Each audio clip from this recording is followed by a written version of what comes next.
नमस्कार, शुभ प्रभात दोस्तों। स्वागत है आपका आज के मुख्य समाचारों में। दोस्तों यहाँ पर आपको देखने को मिलेंगी आज दिन भर की तमाम बड़ी खबरें मुख्य समाचार ब्रेकिंग न्यूज अपडेट्स के रूप में। तो चलिए जान लेते हैं आज की पहली बड़ी खबर। महाराष्ट्र के मुख्यमंत्री उद्धव ठाकरे इस्तीफा देने को हैं तैयार, लेकिन शिवसेना विधायकों के सामने रख दी बड़ी शर्त। जी हाँ दोस्तों, महाराष्ट्र के मुख्यमंत्री उद्धव ठाकरे ने फेसबुक लाइव करके स्पष्ट कर दिया है कि उन्हें सत्ता का कोई लालच नहीं है। उन्होंने मराठी भाषा में किए गए लाइव में कहा कि अगर शिव सैनिक मुझसे नाराज हैं तो मैं इस्तीफा देने को तैयार हूं। अगर मैंने विधायकों का विश्वास खो दिया है तो मैं इस कुर्सी के लायक नहीं हूं। इतना ही नहीं, उन्होंने कहा कि मैं शिवसेना के अध्यक्ष पद से भी इस्तीफा देने को तैयार हूं।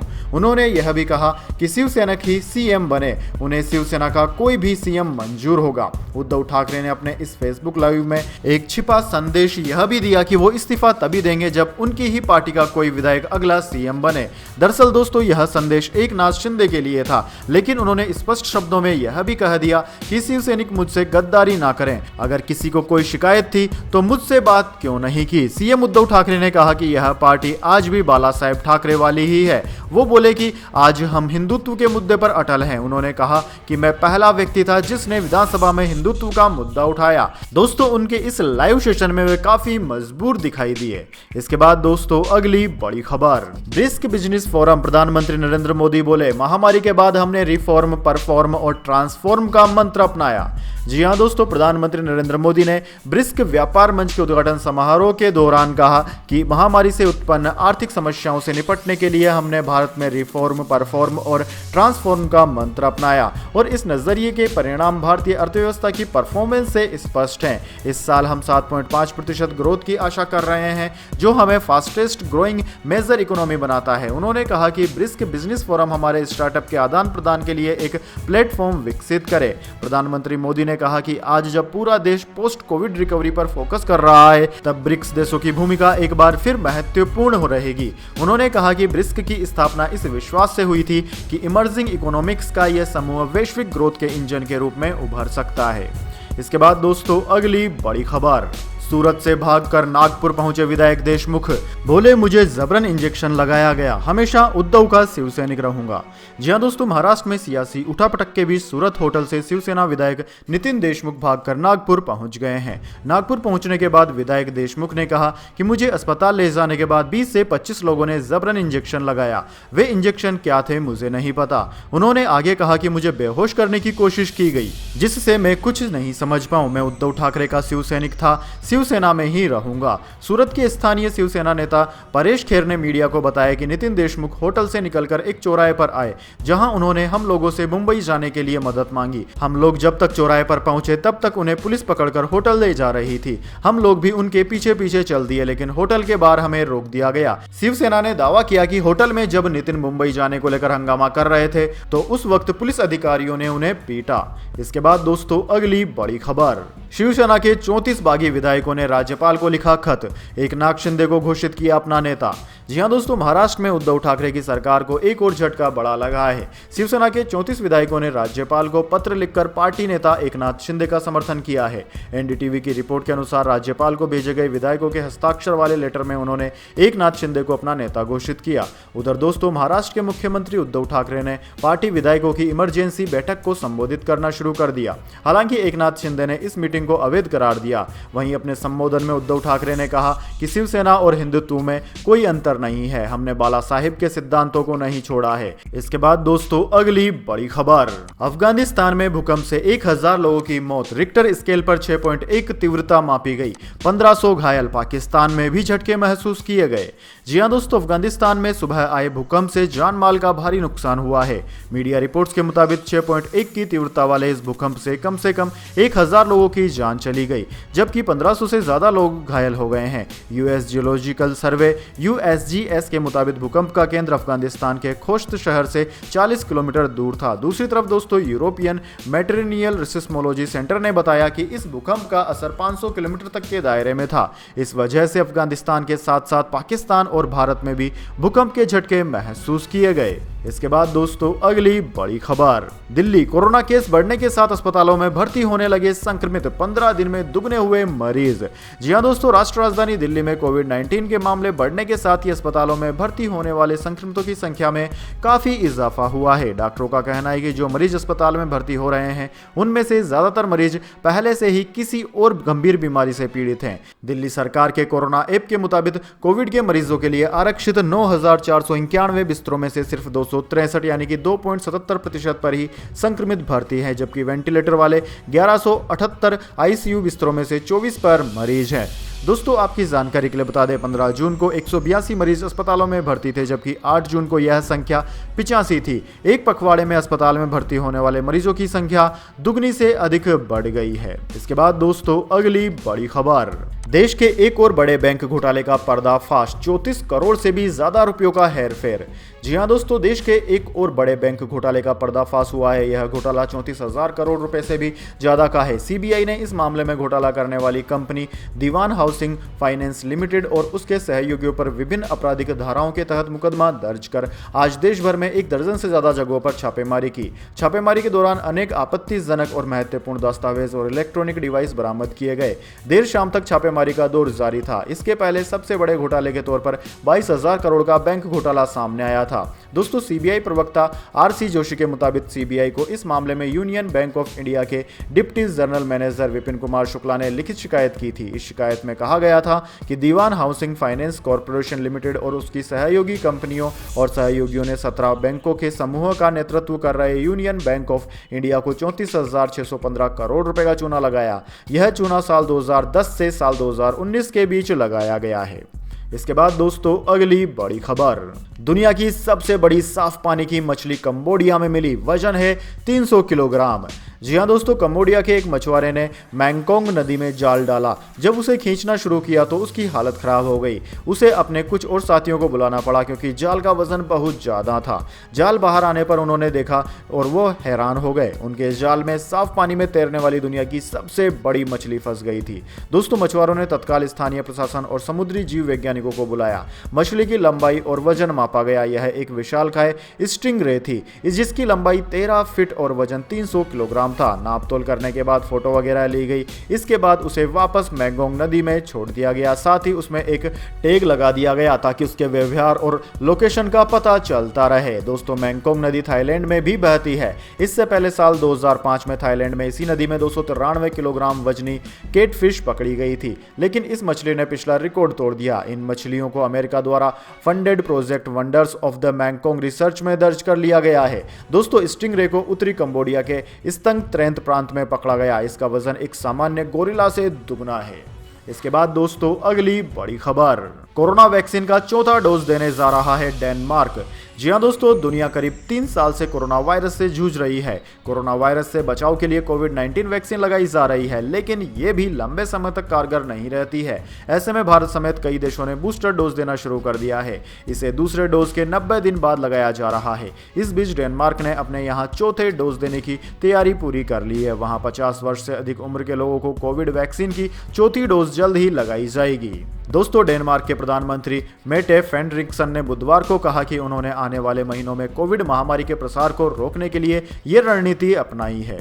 इसके बाद दोस्तों अगली बड़ी खबर, यात्रियों को मिल सकती है हवाई किराए में राहत, ज्योतिरादित्य सिंधिया की आज अहम बैठक। जी हां दोस्तों, देश में हवाई यात्रियों को बढ़ते एटीएफ के दामों से राहत मिल सकती है।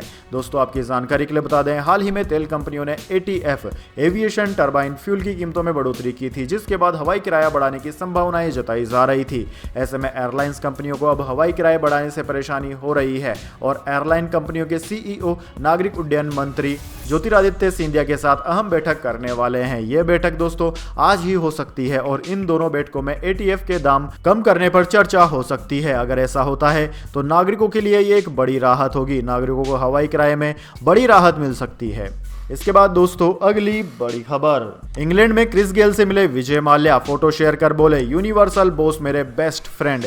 लोगों ने कहा हमारे पैसे कब लौटाओगे। जी हां दोस्तों, वेस्टइंडीज के दिग्गज खिलाड़ी क्रिस गेल की एक तस्वीर सोशल मीडिया पर जमकर वायरल हो रही है। इस फोटो में उनके साथ विजय माल्या नजर आ रहे हैं। दोस्तों, बुधवार को भारत में भगोड़े घोषित हो चुके माल्या ने गेल के साथ फोटो ट्वीट की और लिखा, मेरे दोस्त क्रिस्टोफर हेनरी गेल, तुमसे मिलकर अच्छा लगा। जब से मैंने गेल को बेंगलुरु टीम में लिया तब से हमारी दोस्ती कमाल की है। माल्या ने जैसे इस फोटो को सोशल मीडिया पर पोस्ट किया वो जमकर ट्रोल होने लगे। लोग उनसे अपने पैसे मांगने लगे। एक यूजर ने लिखा, मेरे पैसे कब दोगे तुमने मुझसे 2 रुपए उधार लिए थे, याद है ना?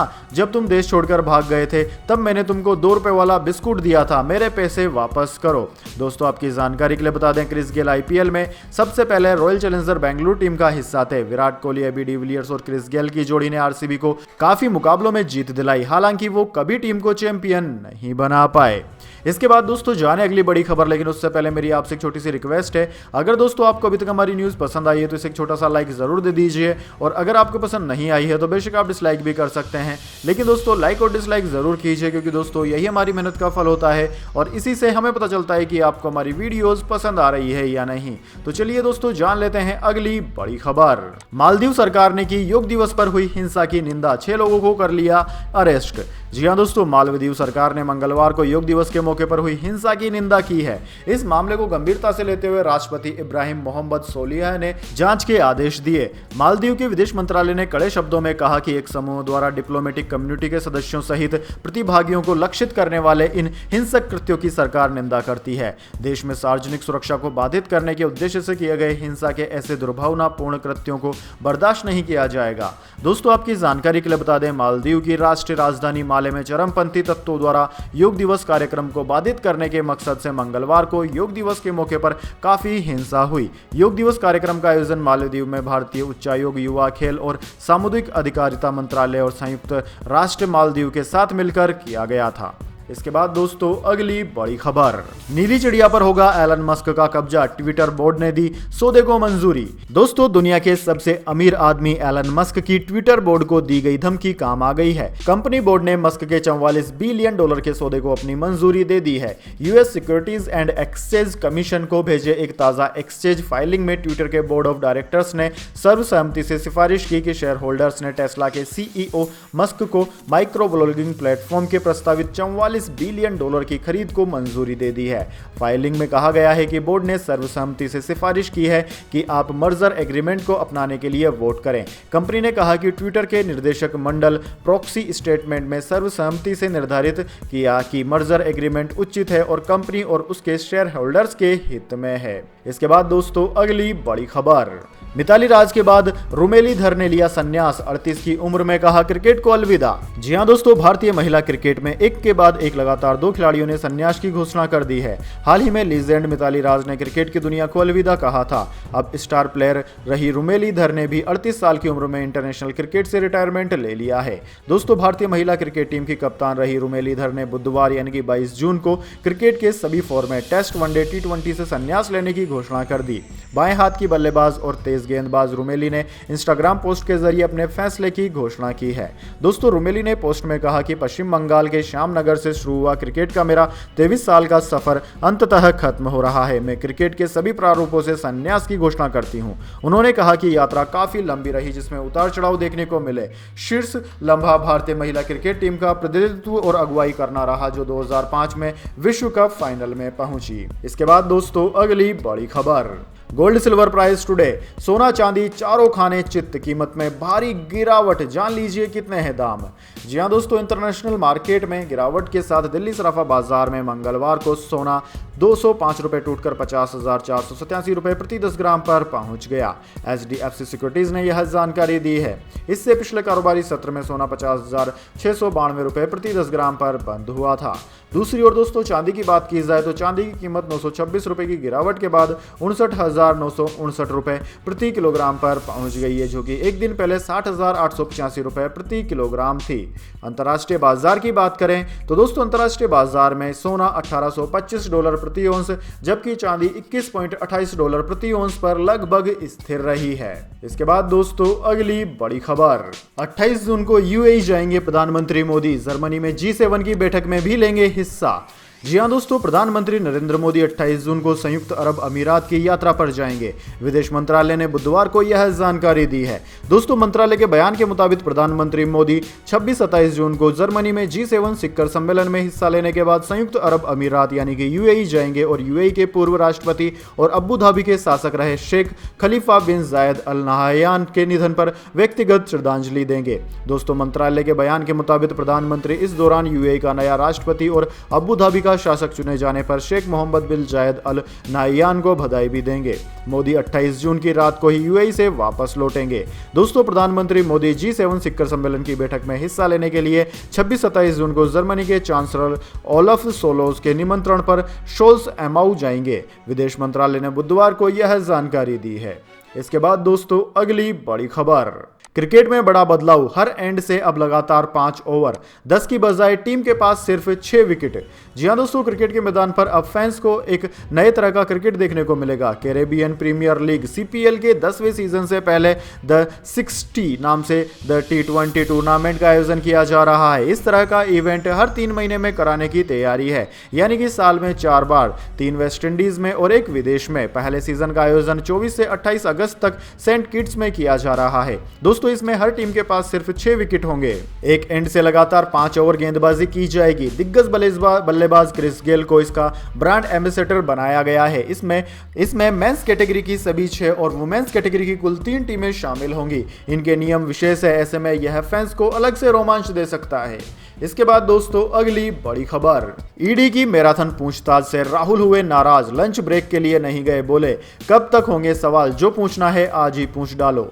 जी हां दोस्तों, नेशनल हेराल्ड केस में कांग्रेस के पूर्व उपाध्यक्ष राहुल गांधी से ईडी की पूछताछ का सिलसिला खत्म होने का नाम नहीं ले रहा है। 5 दिनों में 50 घंटे से ज्यादा की पूछताछ हो चुकी है और कहा जा रहा है कि अभी केवल 50% सवाल ही पूछे जा सके हैं। इसकी नाराजगी राहुल गांधी के चेहरे पर भी नजर आ रही है। उन्होंने अधिकारियों से इस रवैये पर आपत्ति जताई और कहा कि मैं हर रोज सैकड़ों सवालों के जवाब दे रहा हूं, लेकिन आप लोग अगले दिन फिर उतने ही सवाल लेकर आ जाते हैं। इसी नाराजगी में राहुल गांधी ने लंच ब्रेक भी नहीं लिया। उन्होंने पूछा कि आखिर कब तक हर रोज आना जाना लगा रहेगा, आपको जो पूछना है आज ही पूछ ले, मैं लंच के लिए भी नहीं जाऊंगा। सूत्रों के मुताबिक ईडी अधिकारी राहुल गांधी के जवाबों से संतुष्ट नहीं हुए। हालांकि राहुल गांधी को बुधवार की पूछताछ से राहत मिल गई। दोस्तों, मंगलवार की पूछताछ के बाद राहुल गांधी करीब रात 10 बजे अपने आवास के लिए निकले। इसके बाद दोस्तों, अगली बड़ी खबर। यूके स्टडी में खुलासा, बच्चों में कोरोना वायरस से मौत का जोखिम है बहुत कम।